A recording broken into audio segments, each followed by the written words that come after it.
MS knowledge में आपका स्वागत है। मेरा नाम अक्षय कुमार और आज की इस वीडियो में हम बात करेंगे आइंस्टीन प्रिडिक्शन के बारे में। तो आइंस्टीन प्रिडिक्शन के बारे में उससे पहले हम जानेंगे डॉक्टर किम थॉर्न के बारे में, क्योंकि ये जो वीडियो है और जो मेरे आने वाली जो वीडियोस हैं वो डॉक्टर किम थॉर्न की प्रेजेंटेशन से ही है। तो जो डॉक्टर किम थॉर्न है वो बहुत बड़े साइंटिस्ट हैं, जो कि डॉक्टर स्टीफन हॉकिंग के साथ जो है डिस्कशन हुआ करता था। तो डॉक्टर किम थॉर्न की उन्होंने काफ़ी ढेर सारी बुक्स पब्लिश की हैं। तो उनकी कुछ बुक्स हैं द साइंस ऑफ इंटरस्टेलर, और दूसरी बुक्स है जो है ब्लैक होल एंड टाइम वॉर्प्स।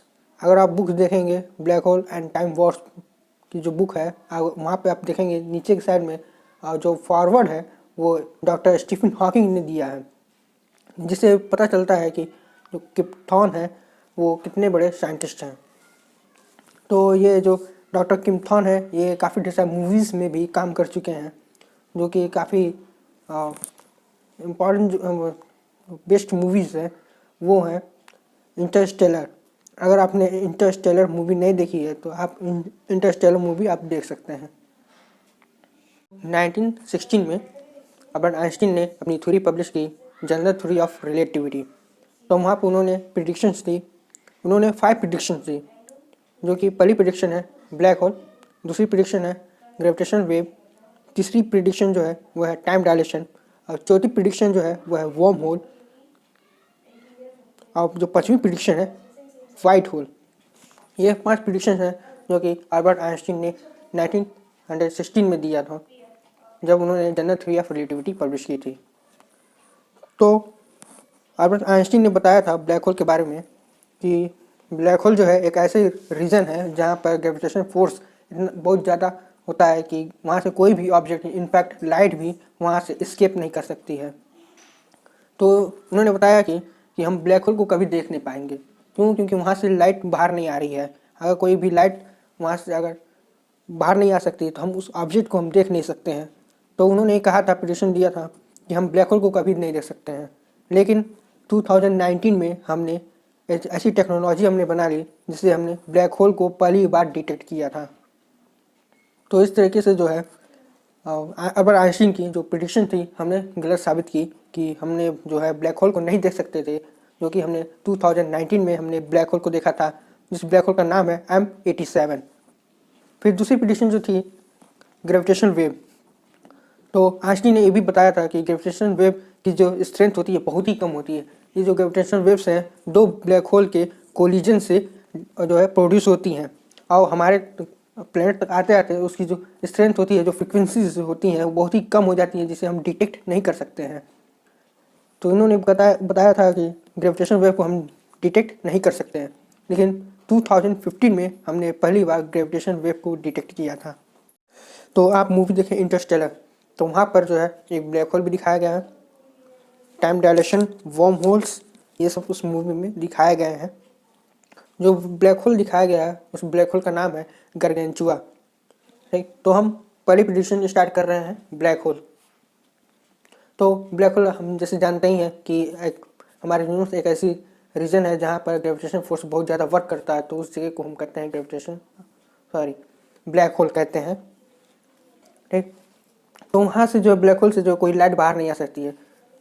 तो हमने जो है मैथमेटिक्स का यूज़ किया था, जो कि ढेर सारे पिक्चर्स भी आप लोगों ने देखा होगा ब्लैक होल्स के, जो कि 2019 से पहले की जो फिगर्स हैं वो मैथमेटिकली हमने उस फिगर को डिराइव किया था और उसे फिगर आउट किए थे हम लोगों ने। ठीक, तो मैं एक बात और बताना चाहूँगा कि ब्लैक होल का जो डायमीटर होता है वो सर्कमफेरेंस से बड़ा होता है। मतलब कि जो डायमीटर है वो सर्कमफेरेंस से बड़ा है, वो कैसे हो सकता है? तो आप जो इमेज देख रहे होंगे ब्लैक होल का, तो आपको ऊपर वाला जो हिस्सा है वो सर्कल दिख रहा है, वो आपका हो गया सर्कमफेरेंस। ठीक, और जो आप डायमीटर जो कैलकुलेट करेंगे तो ऊपर के हिस्से जो सिंगुलैरिटी आ रही है नीचे की तरफ, तो वहाँ ऊपर वाले सर्कल से और सिंगुलैरिटी के बीच में जो डिस्टेंस है वो क्या होगा आपका रेडियस, और फिर जो सिंगुलैरिटी फिर ऊपर जो जा रहा है सर्कल के और की तरफ जो जा रहा है फिर वो डिस्टेंस। यानी कि अगर हम ले लें पॉइंट ए और बी और सिंगुलैरिटी हम उसी पॉइंट ले लें यस, तो ए एस और बी की जो जो डिस्टेंस है वो डिस्टेंस कहलाएगी डायमीटर। तो इस तरीके से जो है डायमीटर जो बड़ी होती है सरकमफेरेंस से, और ये जो जो रिलेशन जो आया डायमीटर जो है सरकमफेरेंस से बड़ा है, ये एग्जैक्टली कोन से भी मैच करता है। कोन की भी अगर ध्यान से आप ब्लैक होल की इमेज आप जो देख रहे हैं, अगर ध्यान से देखें तो वहाँ पर कोन की भी जो है शेप जो है बिल्कुल उसी की तरह ही होती है। वहाँ पर जो है डायमीटर जो है सरकमफेरेंस से बड़ा होगा। ठीक, तो उस मूवी में दिखाया गया इंटरस्टेलर में जो बहुत ही मेन कैरेक्टर हैं कूपर, तो जो कूपर जो है वो स्पेस में चले जाते हैं। जो स्पेस में जब जाते हैं उससे पहले 11 साल की उनकी बेटी रहती है। तो वो स्पेस में जब जाते हैं फिर वहाँ से जो वापस आते हैं तो उनकी जो बेटी जो होती है वो एज में काफ़ी बड़ी हो चुकी होती है। तो जो है जो कूपर जो है वापस आते हैं अपने प्लेनेट पर, तो उनकी जो बेटी है उनकी जो एज है बहुत ही ज़्यादा हो जाती है। तो वहाँ पर टाइम डायलेशन शो कर रहा था। तो बात करते हैं ब्लैक होल की। ब्लैक होल जो है स्पिन भी करता है। तो जिस तरीके से टोर्नेडो जो है स्पिन करता है, ठीक उसी तरह ब्लैक होल भी स्पिन करता है। ये जो ब्लैक होल जो स्पिन करता है वो बहुत ही हाई स्पीड से स्पिनिंग होती है उसकी। तो उसके वजह से जो है स्पेस और टाइम दोनों वॉर्पिंग होने लगती है उसमें। तो जैसे हमने बताया ही था कि अगर आपने पिछला वीडियो देखा होगा हॉकिंग रेडिएशन का, तो वहाँ पर मैंने बताया था ब्लैक होल के बारे में थोड़ा सा कि अगर हम ब्लैक होल के अंदर जाएंगे तो टाइम हमारे लिए स्लो हो जाएगा। तो क्यों स्लो हो जाता है टाइम? तो इसके पीछे रीज़न है क्यों होता है टाइम स्लो, क्योंकि ब्लैक होल जो है स्पिन करता है। उसकी स्पिनिंग जो है वो सिंगुलैरिटी की तरफ होती है, यानी कि स्पेस और टाइम दोनों जो है सिंगुलैरिटी की तरफ जो है स्पिनिंग होती है उसकी। मतलब कि अगर सिंगुलैरिटी की तरफ हम चले गए, सिंगुलैरिटी के पास, तो स्पेस और टाइम दोनों स्टॉप हो जाएंगे। तो इसीलिए जो है हम ब्लैक होल के अंदर जैसे जाते हैं तो उसी तरीके से जो है टाइम जो है हम लोग के लिए स्लो टिक करेगी। तो हमारे मिल्की वे गैलेक्सी में जो है 10 मिलियन से भी ज़्यादा जो है ब्लैक होल्स मौजूद हैं, और हमारे यूनिवर्स में जो है 10⁻18 ब्लैक होल्स जो है मौजूद हैं। मिलियंस ब्लैक होल्स जो हमारे मौजूद हैं। तो उन सब के मासेस जो है 3 मास ऑफ सन्स हैं से लेकर 20 बिलियन मास ऑफ सन है, और डायमीटर जो है 10 किलोमीटर से लेकर 100 बिलियन जो है 100 बिलियन किलोमीटर तक की जो है डायमीटर्स हैं ब्लैक होल की। तो अब बात आती है ब्लैक होल को हम देखते कैसे हैं। हमने ब्लैक होल को देखा किस तरीके से, तो आपको इमेज दिख रहा होगा, स्टार है और बीच में ब्लैक होल है, और उसी के साइड में जो है हमारा कैमरा लगा हुआ है। तो यहाँ पर 3 रेज आ रही हैं। एक ऊपर वाली जो रेज है वो हम जानते ही हैं कि लाइट जो है आती है तो ग्रेविटी की वजह से जो है बैंड हो जाती है लाइट। तो ऊपर की जो रेज आप देख रहे हैं तो ब्लैक होल की ग्रेविटी की वजह से थोड़ा सा बैंड होकर कैमरे की तरफ जा रही है। फिर उससे नीचे वाली जो रेज है वो आ रही है ब्लैक होल से टच होकर जो है थोड़ी सी मुड़ कर जो है हमारे कैमरे के पास आ रही है। फिर नीचे वाली जो तीसरी रेज है वो भी जो है आ रही है और ब्लैक होल की ग्रेविटी की वजह से जो है मुड़ जा रही है, और फिर जो है हमारे कैमरे के पास आ रही है। तो इस तरीके से हमें आप साइड में एक और इमेज देख रहे होंगे, एक ब्लैक होल है और जो नीचे वाले जो रेस है उसकी वजह से यहाँ पर जो है आपको एक स्टार दिख रहा होगा। अब बीच वाले की रे की वजह से जो ब्लैक होल के पास जो है एक और स्टार आपको दिख रहा होगा जो उसे पास में ही है, एकदम सटी हुई है। और ऊपर वाली जो रेस आ रही है उसकी वजह से जो ऊपर की जो स्टार आपको जो दिख रहा होगा वो है। ठीक, तो इस तरीके से जो है हम इमेज देखते हैं तो हम इसे कहते हैं ग्रेविटेशनल लेंसिंग, या फिर हम कह सकते हैं लेंसिंग इफेक्ट। तो इस तरीके से जो है हम ब्लैक होल को देखते हैं किसी भी प्लैनेट्स को। एक जो हमें अभी मैंने बताया कि इंटरस्टेलर मूवी में जो ब्लैक होल दिखाया गया हुआ है वो गारगेंचुआ है।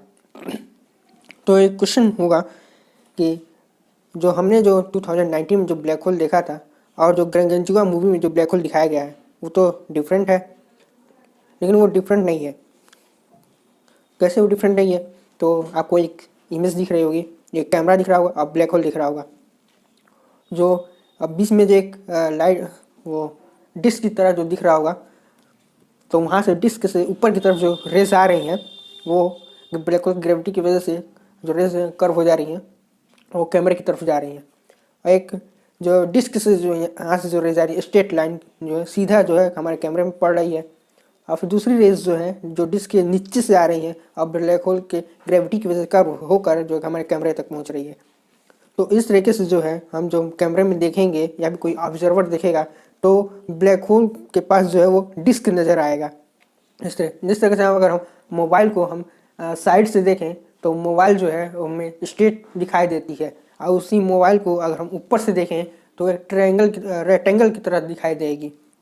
ठीक, तो बात आई कि जो हमने जो 2019 में हमने जो ब्लैक होल देखा था M87, तो वो पूरा सर्कल की तरह दिख रहा था। वो कैसे क्यों दिख रहा था?